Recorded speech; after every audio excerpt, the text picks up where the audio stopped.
अगर social welfare वाले आ गए और उन्होंने रेस्टोरेंट बंद देखा तो वो यामुर को हमसे ले लेंगे। या अल्लाह खैर, ये कौन हो सकता है? अली, तुम्हारे लिए पुलिस आई है बाहर। आयशा आंटी, हमें पैसों की जरूरत है, 1 लाख रुपए। मैंने उसे सब कुछ बताने का फैसला किया है। कहीं तुम? जी हाँ। शाबाश, थोड़ा वक्त रह गया दिलान बेगम। अब तुम्हें सामान समेत इस दरवाजे से रुखसत होते देखने का वक्त आ गया है।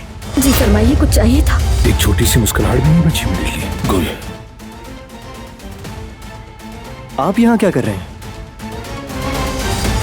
अगर इंसान बगैर किसी नफरत के बेलौस मोहब्बत करे तो दिल का बाग फूलों से भर जाता है और हर तरफ खुशगवार महक महकती है।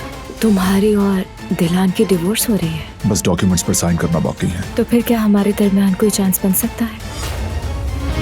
वो कहानियाँ अधूरी जो न हो सकेगी पूरी, उन्हें मैं भी क्यों सुनाऊं, उन्हें तुम भी क्यों